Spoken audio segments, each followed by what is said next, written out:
Hari itu aku berjumpa dengannya.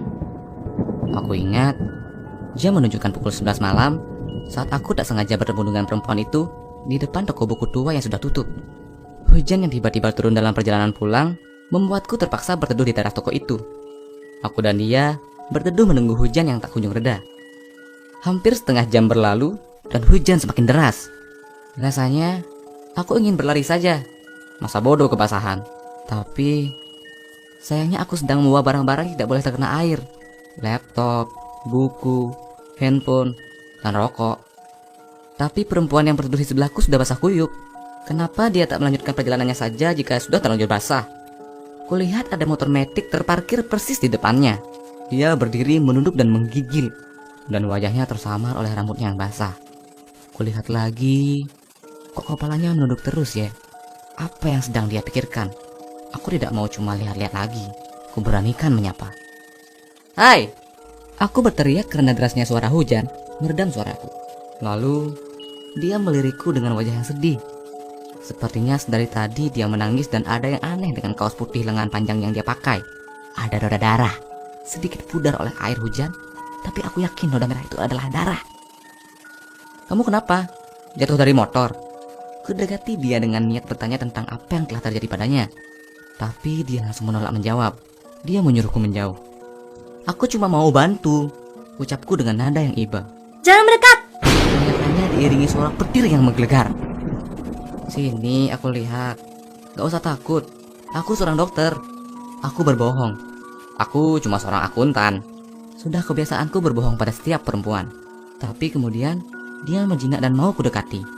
Kulihat wajahnya ada luka memar, seperti habis dipukul. Sayang banget wajah cantiknya itu. Singkat cerita, aku dan dia berbincang di balik hujan deras yang tidak berhenti walau hampir 1 jam. Dia bilang, dia habis berkelahi dengan pacarnya. Dia dipukuli habis-habisan oleh pacarnya karena hal yang sangat sepele. Pacarnya ketahuan selingkuh. Lalu dia minta penjelasan, tapi dia malah dipukuli. Kasihan banget kamu. Kalau aku saudara kamu, pasti kubunuh dia. Teriakku lantang, bak jagoan. Tiba-tiba dia tersenyum melihat dan berkata, Udah, dia udah mati. Sudah apanya? Aku bertanya lagi, penasaran karena aku pikir aku salah dengar. Dia sudah mati. Aku yang bunuh. Kamu gak perlu bantu bunuh dia. Wah, ini perempuan kayaknya jatuh stres karena pacarnya, pikirku dalam hati. Tiba-tiba dia beranjak, mengeluarkan kunci dari sakunya dan membuka jok motor pantiknya itu. Lalu, aku kaget bukan kepala. Dia mengeluarkan sesuatu dari dalam jok motor. Dijambaknya sepotong kepala manusia yang berlumuran darah lalu ditunjukkan kepadaku. Tolong bantu aku membuang kepala ini ke laut. Masih ada sisa bagian tubuh lainnya di rumahku. Tolong aku. Kalimat yang diucapkannya benar-benar horor dan membuatku ketakutan. Tanpa pikir panjang, persetan dengan hujan, persetan dengan barang-barang bawaanku. Tas, laptop, handphone, dan rokok sebungkus yang baru kuhisap 1 batang tadi sore, kutinggalkan begitu saja. Aku lari secepat mungkin pulang ke rumah. Sesampainya di rumah, aku dobrak saja pintu rumah karena kuncinya tertinggal di tas. Begitu ketakutannya aku seperti melihat hantu. Aku benar-benar sangat takut.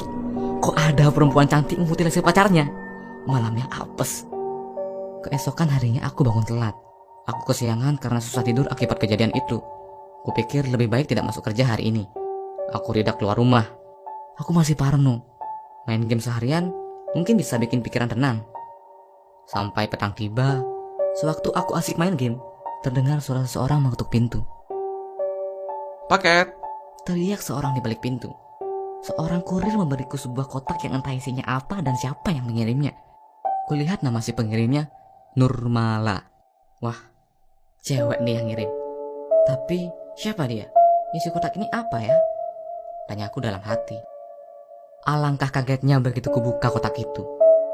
Isinya adalah tas, laptop, handphone, dan rokok yang kutinggal di toko itu kemarin malam. Sial, perempuan itu yang mengirimnya. Dia tahu alamat rumahku. Gumamku ketakutan. Paket! Teriak seseorang lagi dari luar. Ada kurir lagi nih yang kedua. Waktu kubuka, ternyata kurirnya perempuan. Dia memberikanku sebuah kotak lagi.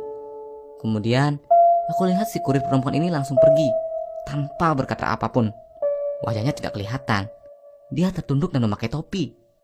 Wah, jangan-jangan. Perlahan kulihat kotak itu. ukurannya lebih besar dari kotak yang pertama. Saat kubuka, ternyata isinya adalah potongan tangan, kaki, badan, dan usus yang berserakan darah di dalam kotak. Terselip secari kertas di dalamnya yang bertuliskan